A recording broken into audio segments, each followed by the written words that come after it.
Well, ho ho ho, Merry Christmas, Happy Crimble Beetle people, and Happy New Year. It's coming up in another week or so. But anyway, Happy Holidays everybody. Happy Crimble from your friend Matt here at the Matthew Street Channel. How you doing? As we say goodbye to Santa Claus. And welcome to my, well, it's not really an opening anymore. I just figured too many days have gone by to do an opening of the new Beatles, Happy Christmas Beatle People, the Christmas Records box set. So rather than do an opening of it, I already did the pre-opening, so this video won't be too long. But I just wanted to share in the festive time of year with you. I did do a Christmas video about a week ago showing some of my favorite Christmas records. And at that time, the new Beatles box set had not been released yet. So when it came in and I saw some great opening videos out there, and I was going to do one myself, but then I thought, why not just do a quick video showing all the stuff quick so people don't have to sit through, me cutting everything open and everything. So that's what I'm going to do. But I just wanted to get into the holiday spirit with my little friends back here and just say Merry Christmas, Happy Holidays to all of you, blessings and peace to you, and hope you had a great 2017 and look forward to an even better 2018 here in the VC, the Beatles community, the vinyl community, and just looking forward to more great comments from my viewers out there. I appreciate all of you, and I thank you, and I thank all my fellow VC video makers for inspiring me and making me laugh and making me smile and giving me the influence to go out and buy records and spend my hard-earned cash. But hey, I don't mind. I thank you so much. I love it and enjoy it. And it's been a really nice part of my life having the VC and the Beatles community as part of it. So thank you. Okay, now before I start, and I showed Santa first, and now I'm holding up a Venture CD, and you might be saying, Matt, this is supposed to be about the Happy Christmas Beatle People box set of all the Christmas records. It is, but a buddy of mine out there, one of my loyal viewers, John, been fishing for Jesus. I'm sure many of you know him and have heard of him, and he may comment on your channels, or maybe you've seen him as a fellow commenter in other people's channels. But John, been fishing for Jesus. I have to thank him because he watched my Christmas video and I showed all my favorite Christmas records, and he made a really important comment. He said, hey, I thought you would show the Ventures record, since the Ventures are one of your favorite groups. And he's exactly right. I love the Ventures. I've loved the Ventures since I was a kid. I collect the Ventures, and I don't know, I had a brain cramp, folks. What happened was I was going through my CDs because there were some Christmas albums I have on CD but not on vinyl. And I remember coming across this one in the CD pile, and I remember saying to myself, oh, but I got that on vinyl. I picked it up on vinyl not too long ago, so I'm just going to show the vinyl instead of the CD. Well, lo and behold, I threw the CD back in the pile, and when I was going through all my vinyl Christmas records, I missed the new Ventures one because it's a fairly recent acquisition, and I had it in another pile, which I were meant to be in my cleaning pile and get it ready for filing. But anyway, as I said, I messed up big time on that. So, just real quick, one of my favorite Christmas albums of all time is the Ventures Christmas album. I highly recommend it to everyone out there. This one happens to be a CD with, you get a double bonus here because you get the mono version of the Ventures Christmas album and you get the stereo version, which is a very nice CD package to get. Okay, so I'll show you that real quick. And then, yes, I do have the vinyl of the Ventures album. Here it is. This is for you, John. Been fishing for Jesus. One of my favorite subscribers out there. One of my favorite commenters. He's a good buddy, good friend, good person, good heart. And he made a good point when he said, where was your Ventures Christmas album? Well, here it is, John. I do have it. Okay. So that cleans up. That's some little house cleaning I had to do for Christmas. And now, I took it out of the cellophane, but I did it nice and clean, just like so many other people did. Nice little hype sticker there. And here is my Beatles Christmas box set. Yes, I did get it. Again, if I had had more time and got right on the ball, I would have done an opening like so many other people did. But now that a few days have gone by, it's been almost a week since the release of it. Rather than do an opening and make you sit through me cutting open everything, I just figured I'd show it to you real quick.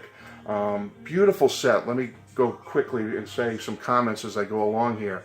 This is a beautiful set. What a nice, well put together set. I have to give them credit. They did a great job with this. Some people out there might think, oh, why do we need this? You know, why is it important? You know, and maybe if you're not a hardcore fan, you might not need this, you might not want it. But I have to tell you, this is a cute little collectible for the holidays. You can't beat it. They did a great job with this box.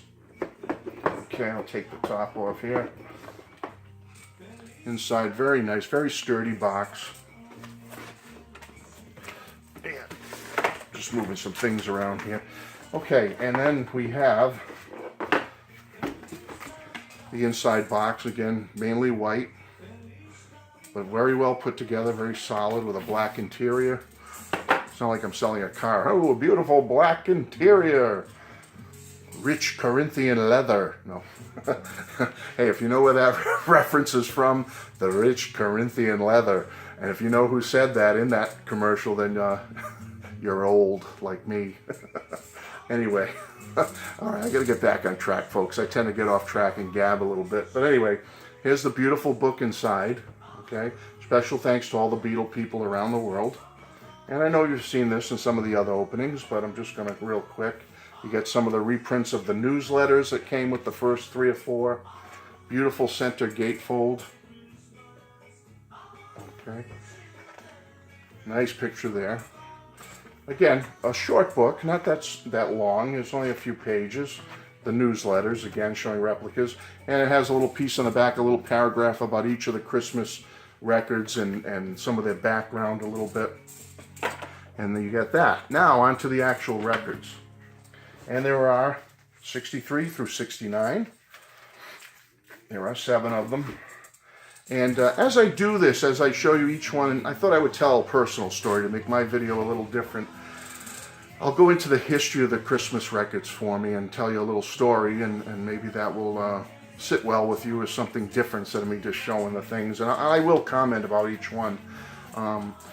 Let's go back to 1979 or so, 1980. I'm a young teenager. I'm in the military overseas for 2 years, which when you're 18, you know, it's tough. You know, all your friends you think are back home having a great time and fun, and you're overseas serving in the U.S. military, and you're you know, just out of high school, you're young. Well, that was me.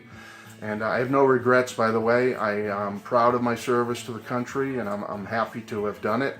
And I have to say that although I was homesick at the time at 18 being sent overseas, I did a lot of growing up. It was very good for me to do the military thing and be on my own for a while, because it taught me a lot of different important things about life and about being a good person and being a hardworking person, a dedicated person. So I thank the military for all that. I was proud and honored to serve our country.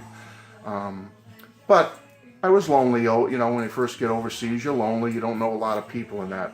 Well, God bless my parents. They saw an ad in a local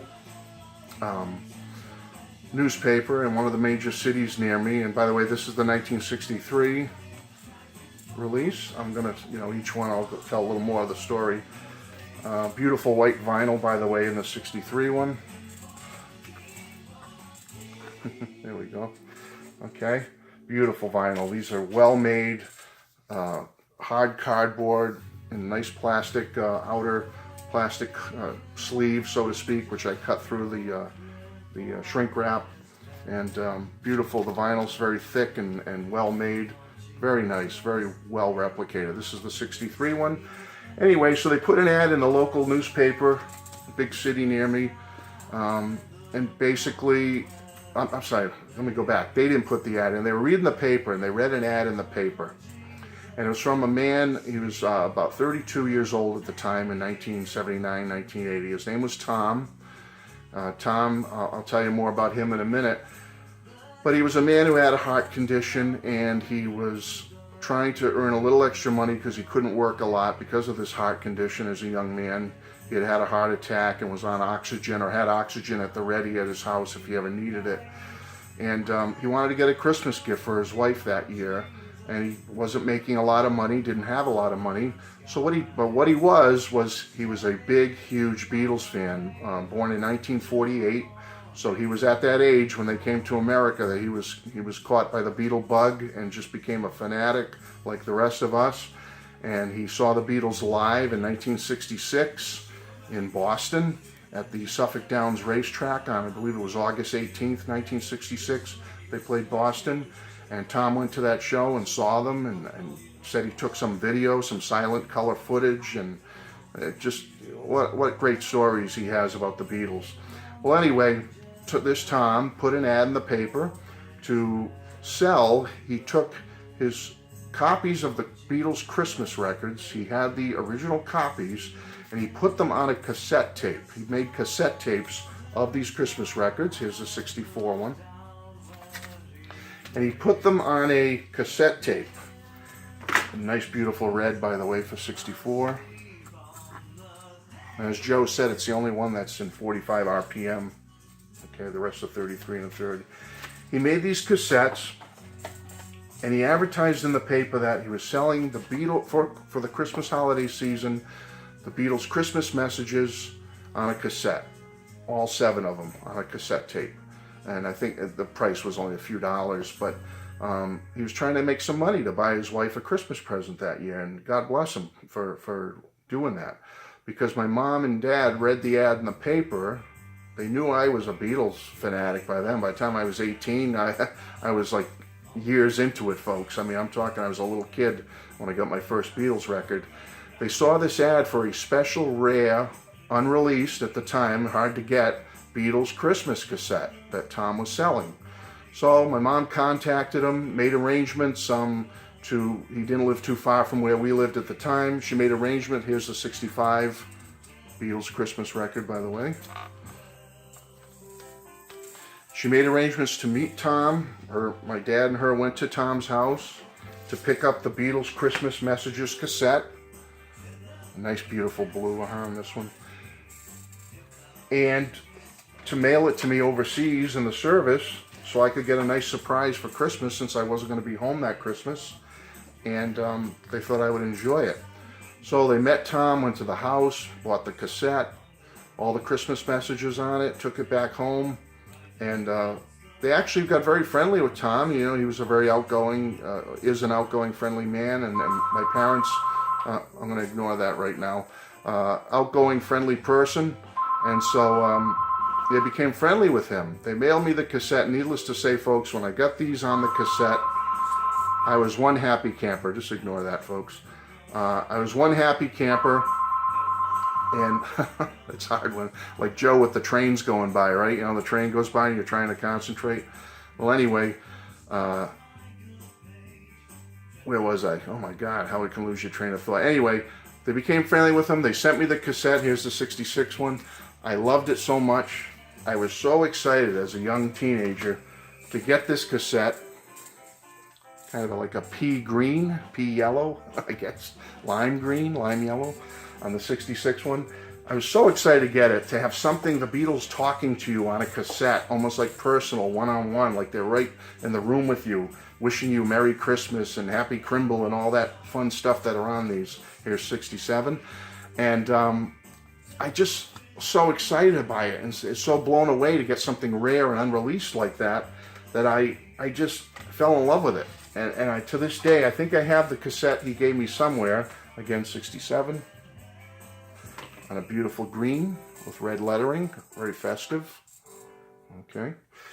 And the arrangement was made that when I would get home from the service on my next leave, when I took leave and came home to visit home, that my parents were going to make arrangements for me to meet Tom. And you know, to see him in person and say hi to him. And he was so gracious and said, yeah, bring him over. I'll show him my Beatles collection, and we'll listen to music, and I'll make him some more cassettes. Really great guy. What a wonderful person he is. And anyway, to make a long story short, here's a 68 one, which is already a long story. I met up with Tom when I came home sometime during 1980, I believe. You know, again, I was, 18 or 19 years old at the time when I met him. And we became fast friends, even though Tom was 13 years older than me or so, 13 or 14 years older than me. We became good Beatle friends, He was so happy to turn on a young kid, again 68, turn on a young kid to some great Beatles music. and offer me cassettes and of rare stuff and concerts. Beautiful clear vinyl on this one, 68. To offer me cassettes and show me things and show me his collection and he had an original Butcher cover, and he had all kinds of cool stuff, and his ticket stub from the Boston show in '66, and he told me all about the experience of being at their Boston concert, and just so many great stories Tom has about the Beatles. Anyway, so we became fast friends and wrote to each other while I was in the service, and every time I would come home, I'd meet up with Tom in '69, the final one. I'd meet up with Tom and we'd hang out together and we did things together, and as years went by, sometimes we would lose touch, you know, as I get older, and beautiful orange with black, kind of a Halloween theme on the '69 one. You know, we, like any people who get together, sometimes you lose touch for a little while and you get back in touch. And but through it all, you know, as the years have gone by now, it's been, wow, you're talking 1979, you're talking close to 40 years. Yeah, we would lose touch for a few years here, a few years there, then we'd get back in touch and hang out again. You know, it's like any relationship, you know, goes up and down. But the one cool thing is that I can tell you quickly through the years that from those beginning years when I was a teenager, we saw the Rolling Stones together in the 90s. We got to see Paul McCartney twice together on his New World Tour back in '93. We've seen Beatle tribute shows together. We've been to Beatle record shows together. We've been, I think, to one local Beatles convention together. And, you know, through it all up and down, and we're both older now with families grown, and our children are now adults themselves. And in my case, one of my children has a child. I have a grandson. And through it all, Tom's going to be 70 next year. He was born in 1948, so he's going to be 70. As you know, I'm 56. I'm on the backside of my 50s here. And we're still friends. To this day, I just saw Tom not too long ago. We hung out together. I went to see a blues guitarist with the wives. We went out a little double date, so to speak. We saw the wives, saw a blues guitarist. We've seen a 60s tribute show together recently. Oh my goodness, what else have we seen recently together? Oh, we saw a Journey tribute band together recently, which I do like some Journey songs, so we saw that together. We've been over each other's house. We've been out to dinner together the last couple of years.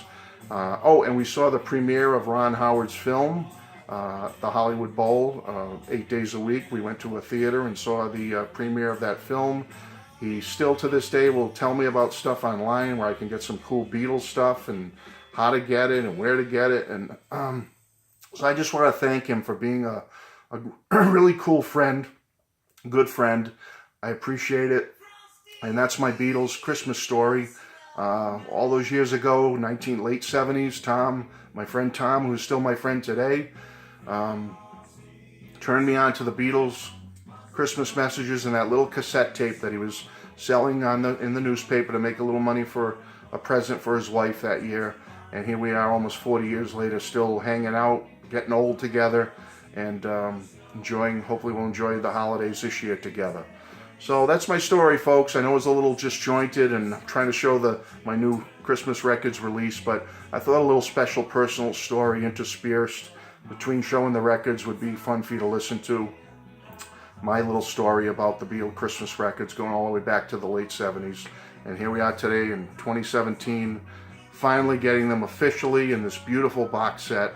So I thank you. Thanks for watching. Thanks to my friend Tom for turning me on to these all those years ago. God bless you all. Merry Christmas, Happy Crimble, and a Merry Goo Year. Take care. Bye-bye.